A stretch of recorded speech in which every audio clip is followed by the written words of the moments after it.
그날 성별 공개 파티에서 남편이 내 손에 이혼 서류를 쥐어주었다.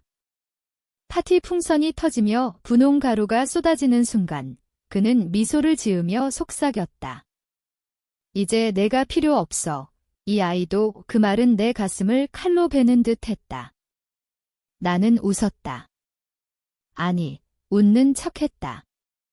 주변 사람들이 박수를 치는 가운데 나는 그 서류를 조용히 접어 주머니에 넣었다. 그 순간부터 내 삶은 더 이상 이전과 같지 않았다. 나는 서울의 평범한 아파트에서 살았다. 남편, 김준호는 중견기업의 과장으로, 나, 이수연은 프리랜서 그래픽 디자이너였다. 우리는 대학 시절부터 7년을 사귀었고 결혼한 지 3년째였다. 임신 소식을 알았을 때 그는 기뻐했다. 적어도 표면적으로는. 하지만 그 뒤로 그의 행동이 변했다. 늦은 귀가, 이상한 문자 메시지, 그리고 그 여자. 그의 비서, 박지은. 나는 이미 알고 있었다. 우연히 본 호텔 영수증, 그의 휴대폰에 저장된 사진. 하지만 나는 참았다. 왜냐하면 아이가 태어나기 전까지는 가정을 지키고 싶었기 때문이다. 파티 후 집으로 돌아오자 그는 짐을 챙기기 시작했다. 지은이와 새로 시작할 거야. 너는 혼자서도 잘할 수 있잖아. 그의 목소리는 차갑고 논리적이었다. 그는 변호사를 통해 모든 걸 준비했다. 재산 분할, 양육권 포기. 그는 아이를 원하지 않았다. 내가 낳고 싶다면 내 몫이야. 나는 책임지지 않을게. 그 말에 나는 아무 대꾸도 하지 않았다. 그냥 고개를 끄덕였다. 왜냐하면 그 순간 내 안에서 무언가가 깨지기 시작했기 때문이다. 분노가 아니었다. 차가운 계산이었다. 그날 밤 나는 혼자 앉아 서류를 읽었다. 법적으로 완벽했다. 그는 나를 버리는 데 있어 실수하지 않았다. 하지만 나는 생각했다. 왜 내가 참아야 하지? 왜 내가 희생자가 되어야 하지? 사회는 이런 경우를 어떻게 본다? 한국에서 이혼은 여전히 낙인이다. 특히 여자가 임신 중에 버림받으면? 하지만 나는 그 낙인을 이용할 수 있다. 공감, 여론, 법, 모든 걸 내 편으로 만들 수 있다. 다음 날 나는 병원에 갔다. 초음파를 보며 아이의 심장 소리를 들었다. 여자아이였다. 파티에서 공개된 그 사실이 이제 내 무기가 될 터였다. 나는 SNS에 올리지 않았다. 아직은. 대신 나는 준호의 일상을 관찰하기 시작했다. 그의 출퇴근 시간, 지은과의 만남 장소. 나는 추적 앱을 깔지 않았다. 그건 너무 위험했다. 대신 우연을 가장한 만남을 만들었다. 커피숍에서, 회사 근처에서. 준호 씨, 요즘 바쁘시네요. 나는 미소를 지으며 말했다. 그는 당황했다. 하지만 나는 아무 일도 없는 척했다. 이 과정에서 내 마음은 서서히 변했다. 처음에는 그냥 복수하고 싶었다. 하지만 점점 나는 그를 증오하는 게 아니라 그의 삶을 통제하고 싶어졌다. 왜 그는 행복할 자격이 있지? 왜 나는 고통받아야 하지? 이 생각이 나를 잠 못 이루게 했다. 밤마다 나는 거울을 보며 물었다. 너는 아직 인간이야. 하지만 대답은 없었다. 그냥 다음 계획을 세울 뿐이었다. 준호는 지은과 동거를 시작했다. 나는 그 아파트를 알아냈다. 친구를 통해. 수연아, 괜찮아. 친구들은 걱정했다. 나는 이제 자유로워라고 대답했다. 하지만 속으로는 웃었다. 자유. 그건 그의 착각이었다. 나는 변호사를 만났다. 내 변호사. 양육권과 위자료를 최대한으로 하지만 그건 시작일 뿐이었다. 나는 그의 회사에 익명 제보를 준비했다. 지은과의 불륜이 회사 규정을 위반한다는 사실. 한국 기업 문화에서 불륜은 치명적이다. 특히 상하 관계라면. 첫 번째 움직임은 작았다. 그의 상사에게 이메일. 김준호 과장과 박지은 비서의 관계를 확인해 보세요. 증거는 없었다. 그냥 소문. 하지만 그게 충분했다. 준호는 호출받았다. 그는 나에게 전화했다. 너 짓이야. 그의 목소리는 떨렸다. 나는 무슨 소리야? 라고 대답했다. 하지만 내 가슴은 쾌감을 느꼈다. 이게 시작이었다. 그는 의심했지만 증거가 없었다. 나는 조심했다. 모든 걸 추적 불가능하게. 이 과정에서 나는 아이를 느꼈다. 배 안에서 움직이는 그녀. 미안해, 엄마가 이렇게 돼서. 하지만 나는 멈추지 않았다. 왜냐하면 임랭 콩큐도옥 AI. 내가 참으면 그는 더 많은 사람을 상처 입힐 터였다. 지은처럼. 그녀는 무고했다. 아니, 그녀는 알았다. 나의 존재를. 그녀는 준호 오빠가 선택한 거야 라고 생각했을 터였다. 하지만 이제 그녀도 대가를 치러야 한다. 준호의 회사 생활이 흔들리기 시작했다. 상사는 그를 주시했다. 승진 기회가 사라졌다. 그는 스트레스를 받았고 지은과의 관계가 틀어졌다.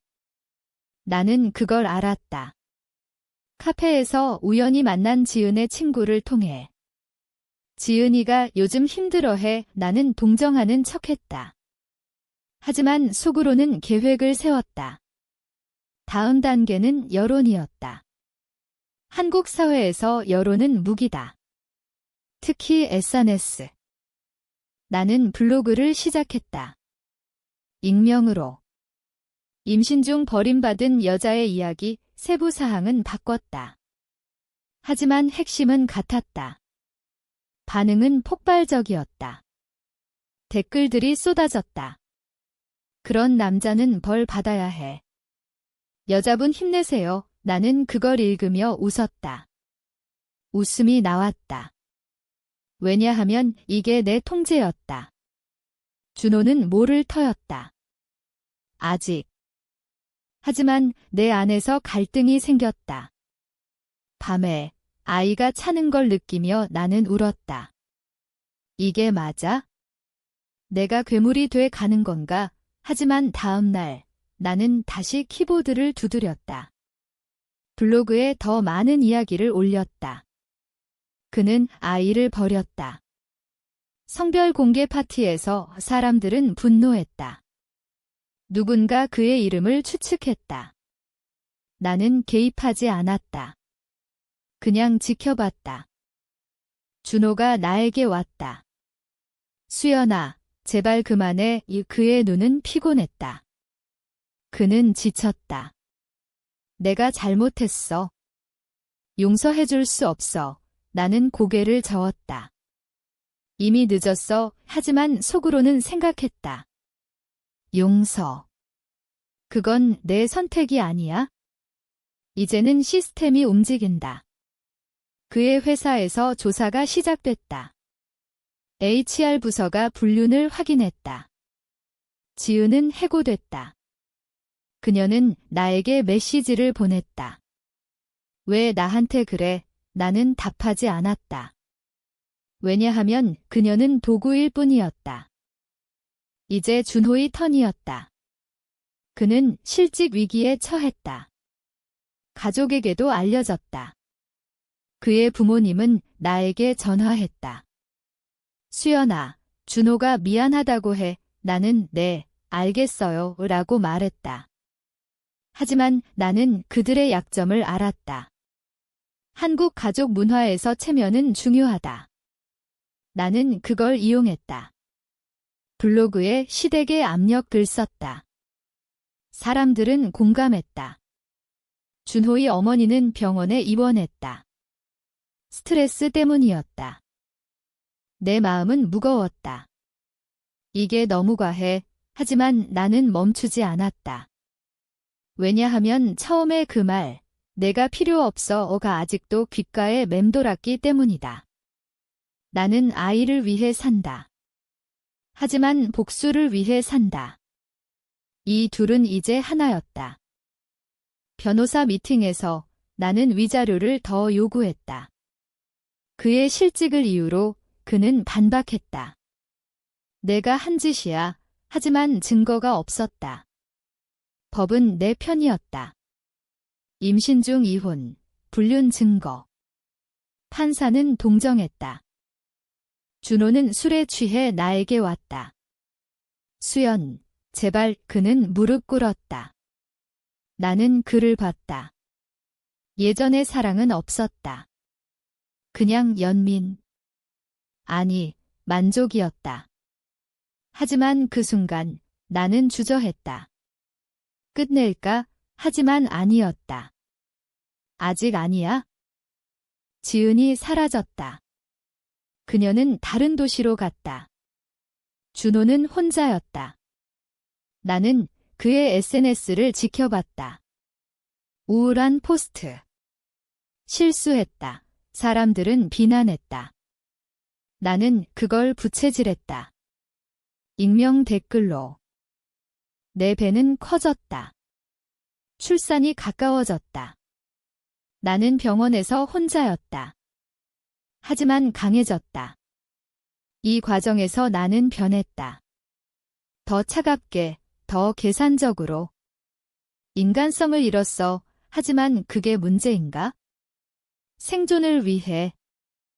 출산이 다가오자 나는 계획을 가속화했다. 준호는 이제 실직자였다. 회사에서 쫓겨났다. 불륜으로 인한 명예훼손, 그의 이력서는 거부됐다. 한국 취업시장에서 나기는 영원하다. 그는 부모님 집으로 돌아갔다. 하지만 그곳도 안전하지 않았다. 나는 그의 어머니에게 편지를 보냈다. 익명으로. 아드님이 한 짓을 아세요. 첨부된 블로그 링크. 그녀는 충격받았다. 가족이 무너졌다. 준호가 나에게 연락했다. 아이를 보고 싶어. 나는 법적으로 포기했잖아. 라고 말했다. 하지만 속으로는 웃었다. 이제 그는 후회한다. 하지만 늦었다. 나는 병원에서 아이를 낳았다. 여자아이, 예슬. 그녀를 안는 순간 눈물이 났다. 엄마가 지켜줄게. 하지만 그 지키는 방법이 복수였다. 퇴원 후 나는 새 삶을 시작했다. 하지만 복수는 계속됐다. 나는 미디어에 연락했다. 익명으로. 임신 중 버림받은 이야기. 한 매체가 관심을 보였다. 인터뷰를 제안했다. 나는 거절했다. 대신 블로그를 공유했다. 기사가 나왔다. 현대판 배신, 성별 파티에서의 이혼 후 이름은 가려졌지만 사람들은 알았다. 준호의 이름이 퍼졌다. 그는 나에게 소송을 걸었다. 명예훼손. 하지만 증거가 없었다. 나는 내가 한 게 아니야 라고 말했다. 변호사가 잘 막았다. 법정에서 그는 패배했다. 비용이 쌓였다. 그는 빚졌다. 이 과정에서 내 마음은 갈라졌다. 예슬을 보며 나는 행복했다. 하지만 밤에 꿈에서 준호를 봤다. 왜 나한테 그래? 그의 목소리가 들렸다. 나는 깨어나 땀을 흘렸다. 이게 맞아? 내가 그를 파괴하는 게. 하지만 대답은 네였다. 왜냐하면 그는 나를 파괴하려 했기 때문이다. 준호는 알코올 중독이 됐다. 친구들이 말했다. 나는 그걸 이용했다. 그의 음주운전 기록을 캐냈다. 과거의 경찰에 제보. 그는 체포됐다. 면허 정지. 더 이상 운전 못한다. 그의 삶은 바닥이었다. 하지만 그는 포기하지 않았다. 그는 똑똑했다. 나의 블로그를 추적했다. IP 주소. 그는 나에게 왔다. 내가 한 거 알아? 그의 눈은 광기였다. 나는 두려웠다. 처음으로. 증거 있어. 하지만 그는 웃었다. 필요 없어. 이제 내 턴이야. 그날 밤 나는 예스를 안고 생각했다. 멈춰야 해. 하지만 아니었다. 이제 그는 위협이었다. 나는 경찰에 신고했다. 스토킹 증거는 그의 방문. 그는 구속됐다. 내 인생은 안정됐다. 새 일자리, 새 집. 하지만 내 안에는 공허가 있었다. 복수가 채워주지 못한. 나는 누구야? 거울 속 여자가 물었다. 준호는 출소 후 사라졌다. 하지만 나는 알았다. 그는 돌아올 터였다. 긴장감이 시작됐다. 준호의 출소 후 그는 조용했다. 너무 조용했다. 나는 불안했다. 매일 문을 확인했다. 예스를 유치원에 보내며 뒤를 돌아봤다. 그는 똑똑했다. 직접 오지 않았다. 대신 내 주변을 맴돌았다. 내 클라이언트에게 익명 메일. 이수연의 과거를 아세요? 블로그 링크. 내 일이 흔들렸다. 나는 대응했다. 변호사를 통해 금지 명령. 하지만 그는 교묘했다. 친구를 통해 접근. 준호가 미안하다고 해. 나는 무시했다. 하지만 내 마음은 지쳤다. 이게 끝나지 않아. 복수가 부메랑이 됐다. 예슬이 물었다. 아빠는 어디 있어? 나는 멀리 갔어. 라고 말했다. 하지만 죄책감이 들었다. 내가 아이의 아버지를 파괴했어. 하지만 후회. 아니었다. 그냥 피로였다. 준호는 새 직장을 구했다. 작은 회사. 하지만 나는 그걸 알았다. 다시 제보. 과거 불륜자의 그는 다시 쫓겨났다. 그는 나에게 메시지. 이제 그만해. 아니면 내가 다쳐. 위협이었다. 나는 녹음했다. 경찰에. 그는 다시 구속. 이번에는 오래 갔다. 재판에서 그는 변호했다. 그녀가 나를 파괴했어. 하지만 판사는 증거 없음. 나는 이겼다. 하지만 승리는 쓰라렸다. 내 영혼이 닳았다. 출소 후 그는 지쳤다. 나에게 편지. 용서해. 새로 시작하게. 나는 불태웠다. 왜냐하면 용서는 없었다. 내 삶은 정상화됐다. 하지만 밤에 나는 악몽을 꿨다. 준호가 예스를 데려가는? 나는 깨어 울었다. 이게 대가야. 복수의 가격. 준호는 병원에 입원했다. 우울증. 그의 어머니가 나에게 왔다. 수연아, 제발, 나는 죄송해요. 라고 말했다. 하지만 속으로는 안도. 이제 그는 무너졌다. 하지만 그는 회복했다. 그리고 반격. 내 SNS를 해킹. 블로그를 폭로. 이수연이 한 짓. 사람들은 충격. 내 이미지가 무너졌다. 피해자가 가해자. 댓글들. 나는 당황했다. 이제 긴장감이 절정이었다. 그는 똑똑했다. 나를 미치게 만들었다. 여론이 변했다. 나는 피해자에서 가해자로. 사람들은 복수가 너무 과해라고 말했다. 내 클라이언트가 떠났다. 나는 고립됐다. 예스를 보며 나는 후회했다. 이게 아니었어. 하지만 멈출 수 없었다. 이제는 습관이었다. 준호는 인터뷰를 했다. 나는 잘못했지만 그녀가 나를 파괴했다. 기사가 나왔다. 공감이 그에게 갔다. 한국 사회에서 과도한 복수는 비난받는다. 나는 반박했다. 새 블로그. 진실은 하지만 피로했다. 내 마음은 산산조각. 나는 괴물이 됐어. 거울 속 여자가 비웃었다. 준호가 나에게 왔다. 평화롭게 끝내자. 그의 눈은 진심이었다. 나는 주저했다. 가능해. 하지만 아니었다. 과거의 상처가 살아났다. 나는 마지막 계획을 세웠다. 그의 빚을 이용. 채권자에게 제보. 그는 파산 신청. 모든 걸 잃었다. 하지만 그 과정에서 나는 병원에 갔다.